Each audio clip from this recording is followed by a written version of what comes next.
എല്ലാവർക്കും വീണ്ടും സ്നേഹവന്ദനങ്ങളെ അറിയിച്ചുകൊണ്ട് നിഴലും പൊരുളും എന്ന് പറയുന്ന സബ്ജക്റ്റിൽ ഒരു പുതിയ വിഷയവുമായിട്ട് കടന്നു വരികയാണ്. ഞാൻ ഈ നിഴലും പൊരുളും എന്ന് പറയുന്ന സബ്ജക്റ്റ് തുടങ്ങുവാൻ കാരണം എൻ്റെ ചാനലിലും ഞാനുമായിട്ട് പരിചയമുള്ള അനേകര് പല ക്വസ്റ്റ്യൻസും പല സംശയങ്ങളും എന്നോട് വിളിച്ച് ചോദിക്കാറുണ്ട്. അപ്പോഴാണ് എനിക്ക് മനസ്സിലാകുന്നത് ഈ ദൈവജനങ്ങളിൽ പലർക്കും കാര്യമായ അറിവ് ബൈബിളിലില്ലല്ലോ. അത് ഈ അന്ത്യകാലത്ത് അങ്ങനൊരു ശുശ്രൂഷയിലേക്ക് സഭകളൊക്കെ കടന്നു വന്നു എന്നുള്ളത് നമുക്കൊക്കെ അറിയാമെന്ന കാര്യമാണ്. കാരണം പഴയ കാലങ്ങളിൽ ബൈബിൾ ക്ലാസ്സുകൾ, ആഴമായ ബൈബിൾ വചന പഠനങ്ങളൊക്കെ ഉണ്ടായിരുന്നു. ഞങ്ങളൊക്കെ വിശ്വാസത്തിൽ വരുന്ന 85-87 കാലഘട്ടത്തിലൊക്കെ വെളിപ്പാട് പുസ്തകം, ദാനിയേൽ പ്രവചനം, സമാഗമന കൂടാരമൊക്കെ ക്ലാസ്സുകൾ പല ദൈവദാസന്മാരും എടുത്തിരുന്നു. എന്നാൽ ഈ നാളുകളിൽ ഈ അടുത്ത ഒരു സ്ഥലത്ത് പോലും സമയത്ത് പോലും അങ്ങനെ ഒരു ക്ലാസ് ഒരു സ്ഥലത്തും ഉള്ളത് ഞാൻ കേട്ടിട്ടില്ല. അപ്പോൾ ദൈവജനത്തിന് അതിനെക്കുറിച്ചുള്ള ആഴമായ അറിവില്ല. അതിനുള്ള പ്രധാന കാരണം ഇന്ന് ചെറുപ്പക്കാർക്കൊക്കെ, പ്രത്യേകിച്ച് ന്യൂജൻ വിശ്വാസികൾക്കൊക്കെ, പാസ്റ്റർമാർക്കും ഇതിനോടൊന്നും വലിയ താല്പര്യമില്ല. ഞാൻ ആദ്യമായിട്ട് പറയട്ടെ, ഈ ആഴമായ സത്യങ്ങൾ അറിഞ്ഞിരിക്കേണ്ടത് അത്യാവശ്യമായതുകൊണ്ടാണ് ഞങ്ങളെപ്പോലുള്ളവർ ഇങ്ങനെയുള്ള ക്ലാസ് യൂട്യൂബിൽ കൂടി എടുക്കുന്നത്. ഇനിയും ഇങ്ങനെയുള്ള ക്ലാസ്സുകൾ എടുക്കാൻ സഭകൾക്കൊന്നും താല്പര്യം വരത്തില്ല. സഭകൾക്ക് വേണ്ടിയത് ക്യാമ്പുകള്, PA അല്ലെ മാസയോഗങ്ങള്, കാരണം അതൊക്കെ ആകുമ്പോൾ ആഴമായ പരിപാടിയൊന്നുമില്ല, ഒരു ഗെറ്റ് ടുഗദർ പരിപാടികൾ മതി. അതുകൊണ്ടാണ് ഞങ്ങളെപ്പോലുള്ളവർ ഇങ്ങനെ ക്ലാസ് എടുക്കുന്ന. ഈ അന്ത്യകാലത്ത് വചനം ഗ്രഹിക്കേണ്ടവരെങ്കിലും കുറച്ചു പേരെങ്കിലും ഗ്രഹിക്കുന്നവർ ഗ്രഹിക്കട്ടെ. ആദ്യമേ ഞാൻ പറയട്ടെ, ഞാനിപ്പോൾ ആഴ്ചയിൽ 2 പ്രോഗ്രാമാണ് പ്രധാനമായിട്ടും ചെയ്യുന്നത്. അതിലൊന്ന്, എല്ലാ തിങ്കളാഴ്ചയും നിഴലും പൊരുളും എന്ന് പറയുന്ന ഒരു ചെറിയ സബ്ജക്റ്റ് എടുത്ത് അതിൻ്റെ നിഴലും പൊരുളും കാണിച്ച് അവസാനിപ്പിക്കും. രണ്ടാമതൊരു പരമ്പരയാണ്. എല്ലാ വ്യാഴാഴ്ചയും 1 മണിക്കാണ് വരുന്നത്. ഇത് 2 1 മണിക്കാണ് വരുന്നത്. അത് 93-ാം സങ്കീർത്തനത്തെ പ്രവാഹങ്ങൾ ഉയർത്തുന്നു, പ്രവാഹങ്ങൾ ശബ്ദം ഉയർത്തുന്നു, പ്രവാഹങ്ങൾ തിരമാലകളെ ഉയർത്തുന്നു എന്നുള്ള സബ്ജക്റ്റും 83-ാം സങ്കീർത്തനത്തിലെ 10 ജാതീയ കൂട്ടുകെട്ടുകൾ കൂടി രഹസ്യമായി ഇസ്രയേൽ ഒരു ജാതി അല്ലാതെ വണ്ണം മുടിച്ചു കളയുക എന്നുള്ള സബ്ജക്റ്റിനെ അടിസ്ഥാനമാക്കി അന്ത്യകാലത്ത് നടക്കുന്ന യുദ്ധങ്ങളും ആ വംശങ്ങളൊക്കെ ആരാണെന്നും ആ വംശത്തിൽ നിന്ന് വന്നിട്ടുള്ള 4 സാമ്രാജ്യങ്ങൾ ദാനിയേൽ പ്രവചനത്തിൽ കൂടി വെളിപ്പെടുത്തിയിരിക്കുന്നതും, അങ്ങനെ ആന്റി ക്രൈസ്റ്റ് എവിടുന്ന് വരുന്നെന്നും, അങ്ങനെ വന്നപ്പോഴാണ് ദാനിയേൽ പ്രവചനം 10-ാം അധ്യായത്തിലെ ഒരു സ്പിരിച്വൽ വാർ, ആകാശമണ്ഡലത്തിൽ നടക്കുന്ന യുദ്ധം, ആ യുദ്ധത്തെക്കുറിച്ചുള്ള ഒരു 4 ഭാഗങ്ങൾ, പ്രവാഹങ്ങൾ ശബ്ദം ഉയർത്തുന്നു എന്നുള്ള ഭാഗത്ത് തന്നെയാണ് നമ്മൾ ഉൾപ്പെടുത്തിയിരിക്കുന്നത്. അല്ലെങ്കിൽ അതിൻ്റെ 17, 18, 19, 20 എപ്പിസോഡുകളിലായിട്ട് അത് വരുന്നത്. അത് സ്പിരിച്വൽ വാർഫെയർ എന്നുള്ള സബ്ജക്റ്റിൽ, അല്ലെങ്കിൽ ആത്മീയ യുദ്ധം എന്നുള്ള വിഷയത്തിലാണ് വരുന്നത്. കേൾക്കാൻ താല്പര്യമുള്ളവർ അത് കേൾക്കുകയും ഷെയർ ചെയ്യുകയും ചെയ്യണമെന്ന് ഓർപ്പിക്കുന്നു. ഞങ്ങളെപ്പോലുള്ളവർ വളരെ ബന്ധപ്പെട്ട് താഴ്മയോടെ, വിനയത്തോടെ ദൈവജനമെല്ലാം സത്യം ഗ്രഹിക്കണമെന്നുള്ള ആഗ്രഹത്തിലാണ് ഇങ്ങനെയുള്ള പ്രോഗ്രാം ചെയ്യുന്നത്. അപ്പോൾ എൻ്റെ പ്രേക്ഷകർ ദയവ് ചെയ്ത് ഞങ്ങളെപ്പോലുള്ളവരെ സഹായിക്കണം. കാരണം നമുക്ക് ഈ റീലുകളൊന്നും ഉണ്ടാക്കിയിട്ട് പ്രേക്ഷകരെ കൂട്ടാനും ഒന്നുള്ള പരിപാടി നടക്കത്തില്ല. അതുകൊണ്ട് പണമോഹവുമല്ല നമ്മുടെ ഉദ്ദേശം. നമ്മുടെ ഉദ്ദേശം ജനം വചനം ഗ്രഹിക്കുക എന്നുള്ളതാണ്. അപ്പോൾ നിങ്ങൾക്ക് ഈ എപ്പിസോഡുകളും പ്രോഗ്രാമും ഇഷ്ടപ്പെടുന്നെങ്കിൽ സബ്സ്ക്രൈബ് ചെയ്യണം ചാനൽ. 2, ഇത് നിങ്ങളുടെ കൂട്ടുകാർക്കും ഗ്രൂപ്പിലും അയച്ചു കൊടുക്കാൻ ശ്രമിക്കണം. ഞാൻ എഴുതിയ 2 പുസ്തകങ്ങളുണ്ടെന്ന്, സമാഗമന കൂടാരം. താല്പര്യമുള്ളവർക്കത് ഫോൺ വിളിച്ച് പറഞ്ഞാൽ പോസ്റ്റ് വഴി അയച്ചു തരുന്നതാണ്.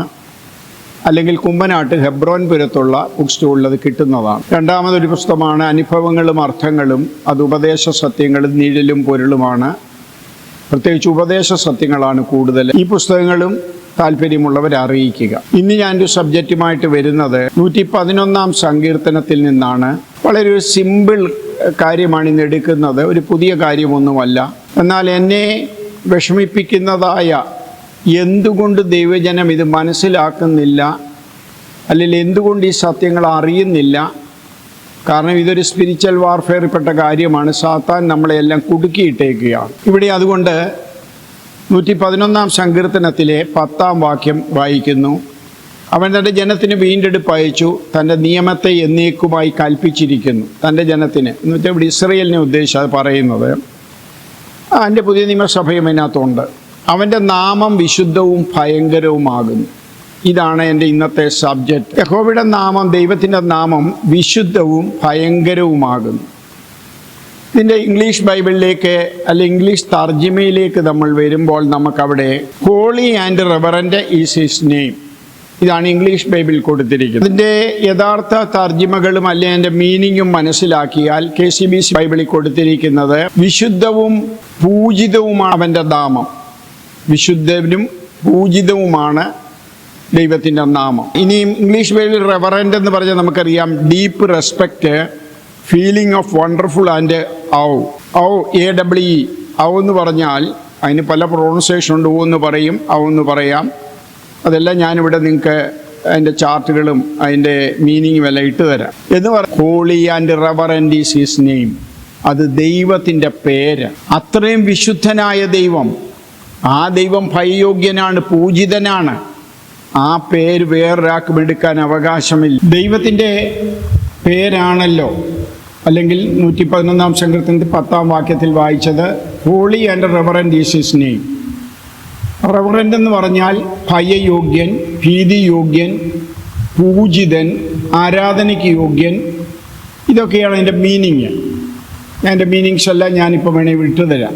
പക്ഷെ എന്തുകൊണ്ട് ദൈവദാസന്മാർ അവരുടെ പേരിൻ്റെ മുൻപിൽ ഈ റെവറൻറ്റ് എന്ന് വിശേഷണ നാമം ചേർക്കാനും അല്ലെങ്കിൽ ഡോക്ടറേറ്റ് ചേർക്കാനും ഇടയാകും? ഡോക്ടർ എന്നൊക്കെയുള്ള പേരുകൾ വരുന്നവരോട് എനിക്കൊരു ചെറിയ റിക്വസ്റ്റ് ഉണ്ട്. നിങ്ങളൊന്ന് സ്വയം ചിന്തിക്കണം. നിങ്ങൾ ഏത് തിസീസ് എഴുതി, ഏത് യൂണിവേഴ്സിറ്റിയിൽ നിന്നാണ് PhD ഒക്കെ എടുത്തത്? ദൈവവചനത്തിലുള്ള PhD ആകട്ടെ. ദൈവജനമേ, എന്തിനായത്? ക്രിസ്ത്യൻ ഫീൽഡിലൊരു ചെറിയ പറച്ചിലുണ്ട്.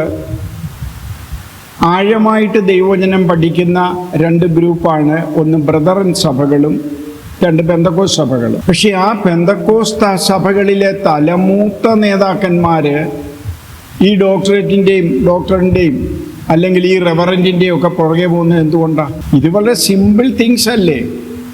ദൈവത്തിൻ്റെ ഒരു പേരാ, ദൈവത്തിൻ്റെ വിശേഷണനാമ holy and reverend is his name.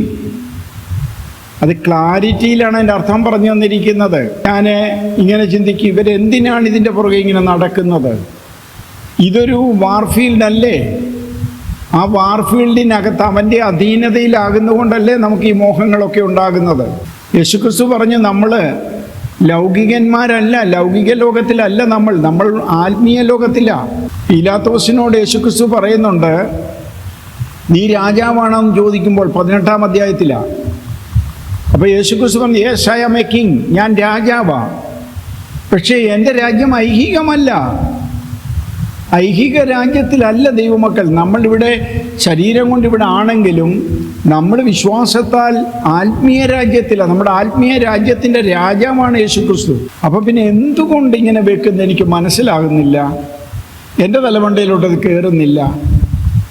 അതുകൊണ്ടാണ് ഞാൻ ഈ ഒരു മെസ്സേജ് ഇടുന്നത്, ഈ ഒരു പ്രോഗ്രാം ചെയ്യുന്നത്. നിങ്ങളിതിൻ്റെ കാര്യങ്ങൾ ഗ്രഹിക്കണം.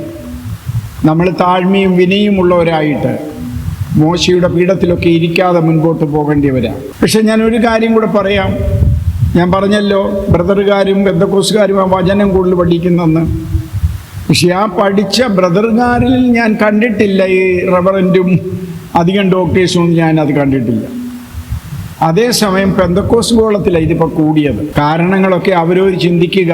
ഈ പറയുന്നത് ശരിയെങ്കിൽ ഗ്രഹിക്കാൻ ശ്രമിക്കുക ദൈവവചനം. മത്തായിയുടെ സുവിശേഷം 23-ാം അധ്യായത്തിൽ യേശു ന്യായശാസ്ത്രിമാരെയും പരീശന്മാരെയും വിളിച്ച് അവരെക്കുറിച്ച് ശിഷ്യഗണങ്ങളോട് പറയുന്ന ഭാഗമാണത്. അവിടെ പറയുന്നത്, ശാസ്ത്രിമാരും പരീശന്മാരും മോശയുടെ പീഠത്തിലിരിക്കുന്നു. കാരണം അവർക്ക് വലിയ ആ മഹാപുരോഹിതൻ്റെ പീഠം ഒരു വലിയ കാര്യമാണ്. പുതിയ നിയമസഭയിലെ ശുശ്രൂഷകന്മാരെ നിങ്ങൾ അങ്ങനെ അല്ല ആകേണ്ടത്. ഇവരിതിനെയെല്ലാം മഹത്വവൽക്കരിച്ചു, എന്നാൽ നിങ്ങൾ അങ്ങനെയല്ലേ ആകേണ്ടെന്നുള്ള ആശയത്തിലാണ് ഈ ശിഷ്യഗണങ്ങളോട് ഇത് പറഞ്ഞു കൊടുക്കുന്നത്. അവിടെ പറയുന്നുണ്ടല്ലോ, ആകയാൽ അവർ നിങ്ങളോട് പറയുന്നൊക്കെയും പ്രമാണിച്ച് ചെയ്യുവീൻ, അവരുടെ പ്രവൃത്തികൾ പോലെ ചെയ്യരുത് താനും. അവർ പറയുന്നതല്ലാതെ ചെയ്യുന്നില്ലല്ലോ. ഇത് എൻ്റെ ക്രിസ്ത്യ ജീവിതത്തിൽ ഞാൻ ഒത്തിരി അനുഭവിച്ചിട്ടുള്ളതാണ്. ഞങ്ങൾ പല സ്ഥലത്തും ഈ ടീമായിട്ട് പോയി കൺവെൻഷനും മറ്റും നടത്തും. ജനറേറ്റർ, വലിയ വലിയ സ്പീക്കറുകളെ ഇതൊക്കെ ഇറക്കുമ്പം ഞങ്ങളെ ക്ഷണിക്കുന്ന പാസ്റ്റർ അവിടെ വന്ന് ഇങ്ങനെ കയ്യും കെട്ടി നിൽക്കുന്നതല്ലാതെ ചെറുവിരലുകൾ കൊണ്ടും ഞങ്ങളെ ആരെയും ഹെൽപ്പ് ചെയ്യത്തില്ല. എൻ്റെ ടീമിലുള്ള ഞങ്ങളെല്ലാം ഏക സഹോദരന്മാരായിട്ടാണ് പാർക്ക് ചെയ്യുന്നത്. ആർക്കും കൂടെ വലിപ്പ ചെറുപ്പമില്ല. ഞങ്ങളെല്ലാവരും കൂടെ 2-3 മണിക്കൂർ ഒരു ദിവസം കഷ്ടപ്പെട്ടെങ്കിലേ വൈകിട്ട് 7-7:30 ആകുമ്പോൾ ഞങ്ങൾക്ക് കൺവെൻഷൻ നടത്താൻ പറ്റുള്ളൂ. അന്ന് ഒരുപക്ഷെ ഞാൻ മെസ്സേജ് പറയണമെങ്കിൽ ഇത് കഴിഞ്ഞ് ഓടി കുളിച്ച് വേർത്ത് കുളിച്ച് പോയി കുളിച്ചിട്ട് വേണം, അല്പസമയം പ്രാർത്ഥിച്ചിട്ട് വേണം മെസ്സേജിന് കയറാൻ. അപ്പോഴും ഈ പാസ്റ്റർമാർ അവർ പറയും ഇത് വലിയ വേലയാണ്, ഇത് ഗൊപ്പ വേല, ഗൊപ്പ വർക്കാണ് ഇത് എന്നൊക്കെ പറയും. പക്ഷെ അവരൊരു വിരൽ കൊണ്ടുപോലും അനക്കത്തില്ല. യേശുക്രിസ്തു അത് ക്ലിയറായിട്ട് ഇവിടെ പറഞ്ഞിരിക്കുകയാണ്. അവർ ഖനമുള്ള ചുവടുകളെ കെട്ടി മനുഷ്യരുടെ തോളിൽ വയ്ക്കുന്നു, ഒരു വിരൽ കൊണ്ടുപോലും അവയെ തൊടുവാൻ അവർക്ക് മനസ്സില്ല. ഇതാണ് ഇന്നത്തെ ശുശ്രൂഷകരണത്തിൽ എല്ലാവരെയും അല്ല ഞാൻ പറയുന്നത്, നല്ല ശതമാനവും ഒരുമാതിരിപ്പെട്ടവരിങ്ങനെ ഉണ്ട്. അവർ തങ്ങളുടെ പ്രവർത്തികളെല്ലാം മനുഷ്യർ കാണേണ്ടുന്നത്രേ ചെയ്യുന്നത്. ഞാൻ പറഞ്ഞല്ലോ, എല്ലാവരെയും അല്ല ഞാൻ പറയുന്നത്. തങ്ങളുടെ മന്ത്രപ്പെട്ട വീതിയാക്കി തൊങ്ങൽ വലുതാക്കുന്നു. ഈ സബ്ജക്റ്റ് ഞാൻ തൊങ്ങൽ എന്ന വിഷയത്തിൽ തൊങ്ങലിൻ്റെ അർത്ഥം എന്താണെന്നുള്ളൊരു എപ്പിസോഡ് നമ്മുടെ ഈ ചാനലിലുണ്ട്. അത് ഈ നിഴലും പൊരുളും എന്ന് പറയുന്ന സബ്ജക്റ്റിലുണ്ട്. അത് നിങ്ങൾ എടുത്താൽ നിങ്ങൾക്കത് കാണാം. ഇത് വളരെ ആഴമായിട്ട് ഞാൻ വിവരിച്ചിട്ടുണ്ട്. എന്താണ് തൊങ്ങൽ, തൊങ്ങലിൻ്റെ അർത്ഥം എന്താണെന്നുള്ളത്. അത്താഴത്തിൽ പ്രധാന സ്ഥലവും പള്ളിയിൽ മുഖ്യാസനവും അവർക്ക് വേണം. അങ്ങാടിയിൽ വന്ദനവും മനുഷ്യർ റബ്ബി, വലിയ പാസ്റ്റർ, റവറൻറ്റ്, ഡോക്ടർ എന്നൊക്കെ വിളിച്ചാലേ അവർക്ക് സന്തോഷമാകത്തുള്ളൂ. എന്ന് വിളിക്കുന്നവർക്ക് പ്രിയമാകുന്നു. നിങ്ങളോ റബ്ബി എന്ന പേര് എടുക്കരുത്, ഒരുത്തനത്രേ നിങ്ങളുടെ ഗുരു. അടുത്ത വാക്യം 9-ാം വാക്യം, നിങ്ങളോ എല്ലാവരും സഹോദരന്മാർ, ഭൂമിയിൽ ആരെയും പിതാവെന്ന് വിളിക്കരുത്, ഒരുത്തനത്രേ നിങ്ങളുടെ പിതാവ് സ്വർഗസ്ഥൻ തന്നെ. യേശുക്രിസ്തു ശിഷ്യഗണങ്ങളെ പത്രോസിനെയും അന്ത്രയോസിനെയും യാക്കോബിനെയും യോഹന്നാനെയും ഒക്കെ പഠിപ്പിച്ചങ്ങോട്ട് വിടുക. പത്രോസിനോടാണ് പറയുന്നത്, അല്ലെങ്കിൽ അന്ത്രയോസിനോടും തോമസിനോടും ഒക്കെയാണ് പറയുന്നത്, നിങ്ങളോ സഹോദരന്മാർ. അവിടെ ഒരു വ്യാഖ്യാനം വരും, ഈ അപ്പോസ്തലന്മാരെ എല്ലാം അവർ സഹോദരന്മാരാ, പക്ഷേ വിശ്വാസികളും അവരെയും കൂടെ കമ്പയർ ചെയ്യാൻ പറ്റത്തില്ല. ഞാൻ ചില സ്ഥലങ്ങളിൽ, ഞാൻ സ്ഥലത്തിൻ്റെ പേര് പറയാതെ പറയാം, ഒരു വിശ്വാസി പാസ്റ്ററുടെ ലൈനിൽ കസേരയുണ്ടെങ്കിൽ അവിടെ വന്നിരുന്നാൽ അവിടുത്തെ ലോക്കൽ പാസ്റ്റർ വന്ന ആ വിശ്വാസി അവിടുന്ന് എണീപ്പിച്ച് വിശ്വാസികളുടെ കൂട്ടത്തിൽ കൊണ്ടിരുത്തും. കാരണം നിനക്കിവിടെ ഇരിക്കാനുള്ളതല്ല, ഇത് ഞങ്ങൾക്ക് പാസ്റ്റേഴ്സിനുള്ളതാണ്. അപ്പം ഈ വചനവുമായിട്ട് എങ്ങനെ ഒക്കും? പൗലോസ് അപ്പോസ്തലൻ്റെ ഒക്കെ വാക്യങ്ങൾ എടുക്കണം, എല്ലാം ഞാൻ എടുക്കുന്നില്ല. റോമാലേഖനം 1-ാം അധ്യായം ജസ്റ്റ് ഒരു ഭാഗം മാത്രം ഞാൻ എടുത്തൊന്ന് കാണിച്ചു തരാം. എല്ലാ ലേഖനങ്ങളുടെയും ഹെഡിങ്ങിൽ നമ്മളൊന്ന് നോക്കാമെങ്കിൽ നമുക്കത് മനസ്സിലാകും. റോമാലേഖനം 1-ാം അധ്യായം, ദൈവം തൻ്റെ പുത്രനെ നമ്മുടെ കർത്താവായ യേശുവിനെ കുറിച്ച് വിശുദ്ധ രേഖയിൽ തൻ്റെ പ്രവാചകന്മാർ മുഖാന്തരം മുൻകൂട്ടി വാഗ്ദത്തം ചെയ്ത സുവിശേഷത്തിനായി വേർതിരിച്ച് വിളിക്കപ്പെട്ട അപ്പോസ്തലനും യേശുക്രിസ്തുവിൻ്റെ ദാസനുമായ പൗലോസ്, റോമയിൽ ദൈവത്തിന് പ്രിയരും വിളിക്കപ്പെട്ട വിശുദ്ധന്മാരുമായ എല്ലാവർക്കും എഴുതുന്നത്. വിശുദ്ധരായ എല്ലാവരുടെയും കൂടെയാണ്. ഇനിയും പല സ്ഥലത്തും പൗലോസ് അപ്പോസ്തലൻ പറയുന്നുണ്ട്, സഹോദരന്മാരെ, സഹോദരന്മാരെ, എൻ്റെ പ്രിയരും വാഞ്ചിതരുമായുള്ളവരെ. ഞാൻ ആ വാക്യങ്ങളിൽ എല്ലാത്തിലേക്കും പോകുന്നില്ല. പുതിയ നിയമ സഭയിലെ ഒരു വിശ്വാസി എങ്ങനെ ആയിത്തീരണം, എങ്ങനെയായിരിക്കണം? ഇവിടെ ഞാൻ പറഞ്ഞല്ലോ, holy and reverend is his name. മത്തായിയുടെ സുവിശേഷം 23-ാം അധ്യായത്തിൽ ഇപ്പോൾ ഞാൻ എടുത്ത ഭാഗത്ത് ഏതാണ്ട് 9 കാര്യങ്ങൾ അവരെക്കുറിച്ച് പറയുന്നു. 1, അവർ മോശയുടെ പീഠത്തിലിരിക്കും. അവർ ഖനമുള്ള ചുമടുകൾ ചുമക്കും, പക്ഷേ അവരെടുക്കത്തില്ല. ചുമടുകൾ കെട്ടി വിശ്വാസികളുടെ മേളിൽ വയ്ക്കും. അവർ പ്രവൃത്തികൾ മനുഷ്യർ കാണേണ്ട ചെയ്യുന്നു. 3, 4, അവർ മന്ത്രപ്പെട്ട വീതിയാക്കുന്നു, തൊങ്ങൽ വലുതാക്കുന്നു. അത്താഴത്തിൽ അവർക്ക് പ്രധാന സ്ഥലം വേണം. ഒരു കല്യാണത്തിലാണെങ്കിൽ എവിടെ ചെന്നാലും അവർക്കൊരു പ്രത്യേക സ്ഥലമില്ലേ, അവർക്കൊക്കെ മുഖം കറക്കും, വിഷമമാണ്. പള്ളിയിൽ മുഖ്യാസനം വേണം, അങ്ങാടിയിൽ വന്ദനം വേണം. റബ്ബി എന്ന് അവരെ, റബ്ബി എന്നിപ്പം അവരെ വിളിക്കാറില്ല, എന്നാലും പാസ്റ്റർ എന്നും ദൈവത്തിൻ്റെ വലിയ ദാസെന്നും ഒക്കെയുള്ള വിളി കേൾക്കുന്നതാണ് സന്തോഷം. ഇതൊക്കെ അവരവരെ ചിന്തിക്കുക. പക്ഷേ അതിൻ്റെ 23-9 കാര്യങ്ങളാണ് ഇവിടെ പറഞ്ഞത്. 9 ന്യായവിധിയുടെ സംഖ്യയാണെന്നുകൂടെ ഓർത്തോണം. എന്നിട്ട് പറയുന്നുണ്ട്, ഇവർക്ക് കിട്ടും, ഇവർക്കുള്ളത് കിട്ടിക്കോളും എന്ന് പറയുന്നുണ്ട്. എന്നിട്ട് 23-9 പറയുന്നു, നിങ്ങളോ സഹോദരന്മാർ. നമ്മളെല്ലാവരും സഹോദരന്മാരാണ് എന്നാണ് ഞാൻ ബൈബിളിൽ മനസ്സിലാക്കുന്നത്. യെശയ്യാവ് 25-ന്റെ 4-ാം വാക്യത്തിൽ ഭയങ്കരന്മാരുടെ ചീറ്റൽ മതിലിൻ്റെ നേരെ ഒരു കൊടുങ്കാറ്റ് പോലെ അടിക്കുമ്പോൾ ഇവിടെ ആരാ ഈ ഭയങ്കരന്മാര്? നമ്മൾ മനസ്സിലാക്കണമല്ലോ ദൈവവചനം വെച്ച്. ഇവിടുത്തെ ഭയങ്കരന്മാർ മതിൽ നേരെ കൊടുങ്കാറ്റ് പോലെ അടിക്കുമ്പോൾ നീ എളിയവന് ഒരു ദുർഗവും ദരിദ്രൻ അവൻ്റെ കഷ്ടങ്ങൾ ഒരു കോട്ടയും കൊടുങ്കാറ്റിൽ ഒരു ശരണവും ഉഷ്ണത്തിലൊരു തണലുമായിരിക്കണം. എൻ്റെ അനുഭവങ്ങളും അർത്ഥങ്ങളും എന്ന് പറയുന്ന പുസ്തകത്തിൽ ഇതുണ്ട്. അതിനകത്ത് ജസ്റ്റ് ഒന്ന് വായിച്ചിട്ട് ഈ സബ്ജക്റ്റ് ഇവിടെ അവസാനിപ്പിക്കാം. ആരാണ് ഈ ഭയങ്കരന്മാർ? പുറത്തും ഉള്ളിലും റെവറൻ്റായിട്ടും വെച്ചും അല്ലെങ്കിൽ ഉള്ളിൽ റെവറൻ്റ് വേണമെന്നുള്ള ചിന്ത, ഞാനൊരു റെവറൻ്റ് ആണെന്നുള്ള ചിന്തയിൽ നടക്കുന്ന ദൈവദാസന്മാർ. അല്ലാത്തവർ ആരും ഇതിനകത്ത് വിഷമിക്കണ്ട. സങ്കീർത്തനം 111:10 റെവറൻറ്റിൻ്റെ അർത്ഥം നിങ്ങൾക്ക് മനസ്സിലായല്ലോ. പിന്നെ ഭയങ്കരന്മാരുടെ ചീറ്റൽ. ആ ചീറ്റൽ എന്താ? വചനവിരുദ്ധമായ പ്രസംഗം, പഠിപ്പിക്കൽ. വചനത്തിൽ ക്ലിയറായിട്ടുണ്ടെങ്കിലും ഞാനത് കണ്ടിട്ടില്ല, ഞാനത് കേട്ടിട്ടില്ല, അതങ്ങനെ അല്ല, അതങ്ങനെ പറഞ്ഞെങ്കിലും അതിൻ്റെ അർത്ഥം അങ്ങനെ അല്ല, അങ്ങനെയൊക്കെ പഠിപ്പിക്കുന്നവർ. ഈ മതിലെന്താണ്? മതിലെന്താണെന്നുള്ളത് യെശയ്യാവിൻ്റെ പുസ്തകം 26:1 നമുക്ക് കാണാം. ഇവിടെ അന്നാളിൽ അവർ യഹൂദാദേശത്ത് ഒരു പാട്ട് പാടും. നമുക്ക് ബലമുള്ള ഒരു പട്ടണമുണ്ട്, അവൻ രക്ഷയെ മതിലുകളും കൊത്തളങ്ങളുമാക്കിയിരിക്കുന്നു. നിഴലും പൊരുളും വരുമ്പോൾ ഈ രക്ഷയാണ് മതിലും കൊത്തളങ്ങളും. മനസ്സിലായോ? കറക്റ്റ് വാക്യങ്ങൾ വെച്ച് നമ്മൾ ഈ പറയുന്നത്. രക്ഷയെന്ന് പറയുന്നത് മതില. പഴയ നിയമത്തിലെ മതിൽ പണി, നെഹമ്യാവൊക്കെ പോയി മതിൽ പണിതതിൻ്റെ അർത്ഥം എന്താ? അത് പുതിയ നിയമത്തിൽ പൊരുളിൽ വരുമ്പം രക്ഷയാണ് അത് കാണിക്കുന്നത്. സംരക്ഷണം, രക്ഷയൊക്കെയാണ് കാണിക്കുന്നത്. അടുത്തത് കൊടുങ്കാറ്റ്, പെട്ടെന്നുള്ള ശക്തി പ്രകടനം. തൽക്കാലത്തേക്ക് ഭയങ്കര ശക്തി പ്രകടനമാണ്, പക്ഷെ അത് നിലനിൽക്കുന്നതല്ല. അതാണ് കൊടുങ്കാറ്റ്.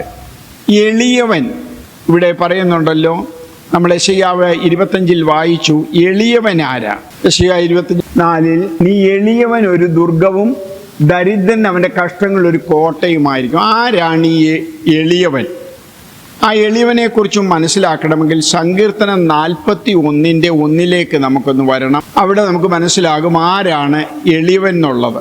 എളിയവനെ ആദരിക്കുന്നവൻ ഭാഗ്യവാൻ, അനർത്ഥ ദിവസത്തിൽ യഹോവ അവനെ വിടുവിക്കും. ആരാ എളിയവൻ? എളിയവൻ എന്ന് പറയുന്നത് നമുക്കറിയാം, എളിയവനെ ആദരിക്കുന്നവൻ ഭാഗ്യവാൻ. ഇനി ആ എളിയവനെ കുറിച്ച് മനസ്സിലാക്കണമെങ്കിൽ നമുക്ക് 2 കോരിന്തിയിലേക്കൊന്ന് പോകാം. 2 കോരിന്തി 8:9 നമ്മുടെ കർത്താവായ യേശുക്രിസ്തു സമ്പന്നനായിരുന്നിട്ടും അവൻ്റെ ദാരിദ്ര്യത്താൽ നിങ്ങൾ സമ്പന്നരാകേണ്ടതിന് നിങ്ങൾ നിമിത്തം ദരിദ്രനായി തീർന്ന കൃപ നിങ്ങൾ അറിയുന്നുവല്ലോ. ആരാ എളിയവനും ദരിദ്രനുമൊക്കെ ആയത്? ആരാണ്? നമ്മുടെ കർത്താവായ യേശുക്രിസ്തു എന്നല്ലേ ഇവിടെ 2 കോരിന്തി 8:9 നമ്മൾ വായിച്ചത്. അപ്പോൾ നമ്മുടെ കർത്താവ് എളിയവനാണ്, ദരിദ്രനാണ്. അപ്പം നമ്മളാരാ? നമ്മളും ആ ഭാവം, ക്രിസ്തുവിൻ്റെ ഭാവം, ക്രിസ്തു കഷ്ടമനുഭവിച്ച ഭാവം നമ്മളിലും ഉണ്ടായിരിക്കണം, ഒരു ദൈവദാസനിൽ ഉണ്ടായിരിക്കണം. സഭാപ്രസംഗി 9:15 വരുമ്പോഴും നമുക്ക് ഇതേ കാര്യം കാണാം. എന്നാൽ അവിടെ സാധുവായൊരു ജ്ഞാനി പാർത്തിരുന്നു, അവൻ തന്നെ ജ്ഞാനത്താൽ പട്ടണത്തെ രക്ഷിച്ചു, എങ്കിലും ആ സാധു മനുഷ്യനെ ആരും ഓർത്തില്ല. അവിടെ ഒരു സാധുവായ ജ്ഞാനി പാർത്തിരുന്നു. ആ സാധുവാണ് നമ്മുടെ കർത്താവായ യേശു ക്രിസ്തു. അത് ജ്ഞാനത്തെക്കുറിച്ചും യേശുവിനെ കുറിച്ചും ഒക്കെ നമ്മൾ പഠിക്കുമ്പോഴേ ഈ സഭാപ്രസംഗിലെ ജ്ഞാനി ആരാന്ന്, അല്ലെങ്കിൽ സാധുവായ ജ്ഞാനി ആരാന്ന് മനസ്സിലാകത്തുള്ളൂ. അതുകൊണ്ടാണ് പഴയ കാലത്ത് എക്സാമ്പിൾ സാധു കൊച്ചുകുഞ്ഞുപദേശി ഉൾപ്പെടെയുള്ളവർ ആ സാധുത്വത്തിൽ അല്ലെങ്കിൽ താഴ്മയിൽ, വിനയത്തിൽ അവർ ജീവിച്ചത്, അവർ ദൈവത്തെ മഹത്വപ്പെടുത്തി. പെന്തക്കോസ്തിന്റെ ആദ്യ കാലങ്ങളിലെ അനേക ദൈവദാസന്മാർ താഴ്മയോടും വിനയത്തോടും ഒരു ദൈവത്തിൻ്റെ ദാസനും വിശ്വാസികളുടെ ദാസനുമായി അവർ പ്രവർത്തിച്ചത്. പക്ഷെ ഈ കാലഘട്ടം വന്നപ്പോൾ എല്ലാം മാറി. ജീവനത്തിൻ്റെ പ്രതാപം, സാത്താൻ വീഴുവാൻ 4 കാര്യങ്ങളെന്ന് ഞാൻ പറഞ്ഞു. അവൻ്റെ ട്രേഡിങ്, സൗന്ദര്യം, അവൻ്റെ തേജസ്, അവൻ്റെ ജ്ഞാനം, ഇങ്ങനെ ഓർഡറിൽ അത് പോകുന്നത്. ഇതിലൊന്നാണ് നമ്മളെ വലുതാക്കുക, ഞാനെന്ന ഭാവം, തന്നെത്താൻ ഉയരുക. ഇങ്ങനെയുള്ള മെസ്സേജ് പറയുമ്പം ചിലർ പറയും കുറ്റം പറയരുത്. എന്തിനാ കുറ്റം പറയുന്നത്? നമ്മൾ കുറ്റം പറയാതെ എങ്ങനെ ഈ വചനം പഠിപ്പിക്കും? ഇത് കുറ്റമാണോ അല്ലയോ? വെളിപ്പാട് പുസ്തകത്തിലെ 7 സഭാദൂതിൽ എത്രയോ സ്ഥലത്ത് യേശുക്രിസ്തു, ദൈവത്തിൻ്റെ ദൂതൻ പറയുന്നു, എനിക്ക് നിന്നെക്കൊരു കുറ്റം പറയാനുണ്ട്. ഞാൻ എപ്പോഴും ഇങ്ങനെ പറയും, ഈ പൗലോസ് അപ്പോസ്തലൻ അവിടെ എഴുതുമ്പോൾ ഇങ്ങനെ പറയുന്നുണ്ട്, ക്രേത്തർ പെരുവയറന്മാർ, ബുദ്ധിയില്ലാത്ത ഗലാത്യരെ. ഇന്ന് ക്രേത്തയിൽ സഭകളുണ്ടോ? പുതിയ നിയമസഭ. അവിടുത്തെ കൊച്ചുകുഞ്ഞുങ്ങൾ ഇത് വായിക്കുമ്പോൾ, അവിടുത്തെ ഇപ്പോഴത്തെ ജനറേഷൻ വായിക്കുമ്പോൾ, അവരുടെ വല്യപ്പച്ചന്മാരെ കുറിച്ച് പൗലോസ് അപ്പോസ്തലൻ എന്താ പറഞ്ഞിരിക്കുന്നത്? ക്രേത്തർ പെരുവയറന്മാർ. ഗലാത്യ സഭയിലെ വിശ്വാസികൾ ഇപ്പോൾ വായിക്കുമ്പോൾ ഈ ബുദ്ധിയില്ലാത്ത ഗലാത്യരെ എന്നുള്ള പദം അവർക്ക് എങ്ങനെ ഫീൽ ചെയ്യും? അപ്പൊ ഇപ്പോഴത്തെ ചിലര് പറയുന്നത് യേശുവിനെ അങ്ങ് ഉയർത്തിയാൽ മതി. അതെന്താണെന്നറിയാമോ? ഇവർക്ക് പലർക്കും ഈ ആഴമുള്ള സത്യങ്ങൾ പഠിക്കാൻ താല്പര്യമില്ല, അത് ഫോളോ ചെയ്യാനും താല്പര്യമില്ല. കുറേയെങ്കിലും ഇപ്പം ഞാൻ എത്ര പറഞ്ഞാൽ എന്നെയും വിമർശിക്കാം, ഇല്ലെന്നൊന്നും പറയുന്നില്ല. പക്ഷെ എനിക്കൊരു മനസാക്ഷിയുണ്ട്. ദൈവവചനം അറിവച്ച് ഞാൻ എൻ്റെ മനസാക്ഷി വെച്ച് വേണം ജീവിക്കാൻ. എല്ലാവരും അങ്ങനെയാണെന്ന് പറയുമായിരിക്കും, ആയിക്കോട്ടെ. പക്ഷെ മറ്റുള്ളവർ കൂടെ തോന്നുകയും വേണം. കുറച്ചെങ്കിലും മറ്റുള്ളവർ കൂടെ തോന്നണം. വെറുതെ നമ്മളെക്കുറിച്ച് അതും പറയുന്നവർ കാണും, പറഞ്ഞോട്ടെ. പക്ഷെ നമ്മളെ അടുത്തറിയുന്നവർക്ക് മനസ്സിലാകണം ഈ പുള്ളി പറയുന്നതിൽ വല്ല കാര്യവും ഉണ്ടെന്ന്. നമ്മുടെ ജീവിത ശൈലി അങ്ങനെ ആയിരിക്കണം. തീമോഥെയോസ് ലേഖനം 3-ാം അധ്യായത്തിലെ ഈ ദൈവദാസന്മാരെ കുറിച്ച് കുറച്ച് ക്വാളിഫിക്കേഷൻ ഉണ്ട്. എന്നാൽ അധ്യക്ഷൻ നിരപവധ്യനായി ഏകഭാര്യയുടെ ഭർത്താവും നിർമ്മതനും ജിജേന്ദ്രിയനും സുശീലനും അതിഥിപ്രിയനും ഉപദേശിപ്പാൻ സമർത്ഥനുമായിരിക്കണം. മദ്യപ്രിയനും തല്ലുകാരനും അരുത്. ശാന്തനും കലഹിക്കാത്തവരും ദിവ്യാഗ്രഹമില്ലാത്തവനും, ഓർത്തോണം, ദിവ്യാഗ്രഹമില്ലാത്തവനും. ഇനി അതിൻ്റെ 6-ാം വാക്യം, നിഗളിച്ചിട്ട് പിശാചിന് വന്ന ശിക്ഷാവിധിയിൽ അകപ്പെടാതിരിപ്പാൻ പുതിയ ശിഷ്യനും അരുത്. ഇന്നത്തെ വലിയൊരു പ്രശ്നം എന്താണെന്നറിയാമോ? ഒരു 2 വർഷമോ 3 വർഷമോ ബൈബിൾ സ്കൂളിൽ പഠിച്ചാൽ ഉടൻ അവരങ്ങ് പാസ്റ്ററാകുക. എന്നാൽ പഴയ കാലത്ത് അങ്ങനെയല്ലായിരുന്നു. നമ്മുടെ പിതാക്കന്മാർ, അപ്പച്ചന്മാരുടെ കൂടെ ഇവർ നടന്ന് വർഷങ്ങൾ ഇവർ ശിഷ്യത്വം സ്വീകരിച്ച് അവിടെ നിന്ന് ഉപദേശം ശരിക്ക് പഠിച്ച് അവർക്കൊരു പക്വതയും പരിജ്ഞാനവുമായി കഴിയുമ്പോഴാണ് അവരെ ശുശ്രൂഷ ഏൽപ്പിക്കുന്നത് സ്വയമായിട്ട്, സ്വതന്ത്രമായിട്ട്. ആന്ധ്രയിലുമൊക്കെ അങ്ങനെ ആയിരുന്നു. ഒരു പാസ്റ്റർ ആണ്ടിൽ 2, 3, 4, 5 ശിഷ്യഗണങ്ങൾ കാണും. ഇപ്പോഴും അങ്ങനെയുള്ള ചിലടൊക്കെ ആന്ധ്രയിൽ ചിലയിടത്തുണ്ട്. പക്ഷെ അവരും ഇപ്പോൾ ഉപദേശമൊക്കെ തെറ്റിപ്പോയി കിടക്കുക. അപ്പോൾ ഞാൻ ഈ പറഞ്ഞു വരുന്നത് ഇതാണ്, പുതിയ ശിഷ്യനാകരുത്. വചനം ഇതാ പറയുന്നത്. എന്നാൽ തീമോഥെയോസിന്റെ ലേഖനത്തിൽ 5-ാം അധ്യായം അതിന്റെ 17-ാം വാക്യം, നന്നായി ഭരിക്കുന്ന മൂപ്പന്മാരെ പ്രത്യേകം വചനത്തിലും ഉപദേശത്തിലും അധ്വാനിക്കുന്നവരെ തന്നെ ഇരട്ടി മാനത്തിന് യോഗ്യരായി എണ്ണുക. ഇതാണ് വിശ്വാസികളെ നിങ്ങൾ ചെയ്യേണ്ടത്. വചനം പഠിപ്പിക്കുന്നവരെയും നിഴലും പൊരുളും ഒക്കെ പഠിപ്പിക്കുന്ന നിങ്ങളുടെ മധ്യത്തിലുള്ള, നിങ്ങളുടെ കൂടെയുള്ള ദൈവദാസന്മാർക്ക് നിങ്ങൾ ഇരട്ടി മാനം കൊടുക്കണം. പക്ഷെ ഇന്ന് അങ്ങനെയാണോ? ഇന്നൊരു കോഡ്ലെസ് മൈക്ക് എടുത്ത് സഭയ്ക്കിടയിൽ കൂടെ ഒന്ന് കുറേ ജനത്തെ ഇളക്കി കഴിഞ്ഞാൽ, അല്ലെങ്കിൽ 4 പ്രവചനം പറഞ്ഞാൽ അവർക്കാണ് ഇരട്ടി മാനം. വചനം പറയുന്നവരൊക്കെ നീ അവിടെയും പോയി സമാനോടാരം പഠിപ്പിച്ചോളാൻ പറയും, ഇവിടെങ്ങും വേണ്ടെന്ന് പറയും. അങ്ങനെ ഒരു കാലത്തേക്ക് പിശാച് നമ്മളെ എത്തിച്ചിരിക്കുക. കേൾക്കാൻ ചെവി ഉണ്ടെങ്കിൽ കേൾക്ക്. മീഖാ പ്രവചനം അതുകൂടെ വായിച്ച് അവസാനിപ്പിക്കാം. മീഖാ പ്രവചനം 6-ാം അധ്യായം അതിന് 9-ാം വാക്യം, മനുഷ്യ നല്ലതെന്തെന്ന് അവൻ നിനക്ക് കാണിച്ചു തന്നിരിക്കുന്നു. ന്യായം പ്രവർത്തിപ്പാനും ദയാതർപ്പനായിരിക്കാനും നിന്റെ ദൈവത്തിൻ്റെ സന്നിധിയിൽ താഴ്മയോടെ നടപ്പാനുമല്ലാതെ എന്താകുന്നു യഹോവ നിന്നോട് ചോദിക്കുന്നത്? എല്ലാ എൻ്റെ വാത്സല്യ ദൈവദാസന്മാരെ, ദൈവമക്കളെ, നിങ്ങൾ ഈ വചന സത്യങ്ങളെ ഗ്രഹിക്കണം. Holy and reverend is his name. അത് ദൈവത്തിൻ്റെ പേര്. അത്രയും വിശുദ്ധനായ ദൈവം, ആ ദൈവം ഭയയോഗ്യനാണ്, പൂജിതനാണ്. ആ പേര് വേറൊരാൾക്കും എടുക്കാൻ അവകാശമില്ല. തെറ്റിപ്പോകരുത്, അറിയാതെ നിഗളിച്ചു പോകരുത്. നിഗളിച്ചിട്ട് പിശാചിന് വന്ന ഗതി വരാതിരിക്കാൻ പുതിയ ശിഷ്യനാകരുത്. ഈ സത്യങ്ങളെ ഗ്രഹിച്ചുകൊണ്ട് താഴ്മയോടെ വിനയത്തോടെ മീഖാ പ്രവചനത്തിൽ ചോദിക്കുന്ന, മനുഷ്യ എന്താ ഞാൻ നിന്നോട് ചോദിക്കുന്നത്? നിന്നെ തന്നെ ദൈവസന്നിധിയിൽ താഴ്ത്തി. ഇവിടെ മത്തായിയുടെ സുവിശേഷം 23-ാം അധ്യായത്തിൽ യേശു ശിഷ്യഗണങ്ങളോട് പറഞ്ഞു, 9 കാര്യങ്ങൾ ന്യായശാസ്ത്രിമാരെക്കുറിച്ചും പരീശന്മാരെക്കുറിച്ചും പറഞ്ഞിട്ട് പറഞ്ഞു, നിങ്ങളോ, ഈ നിൽക്കുന്ന നിങ്ങളോ സഹോദരന്മാർ. എന്നിട്ട് മത്തായി 28 എന്താ പറഞ്ഞത്? അവിടെ പറയുന്നത്, ഞാൻ നിങ്ങളോട് പഠിപ്പിച്ചത് അല്ലെങ്കിൽ കൽപ്പിച്ചതൊക്കെയും പ്രമാണിപ്പാൻ തക്കവണ്ണം അവരെ ഉപദേശിക്കണം. എന്താ പഠിപ്പിച്ചത്? തന്നെത്താൻ ഉയർത്തരുത്, പേരെടുക്കരുത്, റബ്ബി എന്ന് വിളിക്കരുത്, വലിയ സ്ഥാനം മോഹിക്കരുത്, അങ്ങാടിയിൽ വന്ദനമാകരുത്, മന്ത്രപ്പെട്ട വീതിയാക്കരുത്, തൊങ്ങൽ വലുതാക്കരുത്. ഇതൊക്കെയല്ലേ പറഞ്ഞത്? ദിവ്യാഗ്രഹിയാകരുത്, പണത്തെ മോഹിക്കരുത്, നിങ്ങൾ ഏറ്റവും വലിയവൻ ചെറിയവനാകുക, വലിയവനാകാൻ ആഗ്രഹിക്കുന്ന ചെറിയവൻ്റെ ശുശ്രൂഷ ചെയ്യുക. ഇതൊക്കെയല്ലേ യേശു പഠിപ്പിച്ചത്. അതല്ലേ ഉപദേശിപ്പാൻ തക്കവണ്ണം അവരെ ശിഷ്യരാക്കേണ്ടത്. ഇന്നങ്ങനെയാണോ? ഇത് കേൾക്കുമ്പോൾ കുറച്ചു പേർക്കെങ്കിലും എന്നോട് പ്രയാസം തോന്നിയേക്കാം. സാരമില്ല, അതൊന്നും എനിക്കൊരു വിഷയമല്ല. പക്ഷെ വചനപ്രകാരം ഏതാണ് ശരിയെന്ന് മനസ്സിലാക്കിക്കൊണ്ട് വെളിപ്പാട് പുസ്തകം 7 സഭാദൂതിലും പറയുന്ന പോലെ മാനസാന്തരപ്പെടുക, ജയിക്കുക. അതിനായിട്ട് പ്രാർത്ഥിച്ചുകൊണ്ട് എൻ്റെ ക്രിസ്തീയ വന്ദനങ്ങൾ അറിയിച്ചുകൊണ്ട് വാക്കുകളെ ചുരുക്കട്ടെ. ദൈവത്തിൻ്റെ കൃപ നിങ്ങളോട് എല്ലാവരോടും കൂടി ഇരിക്കുമാറാകട്ടെ.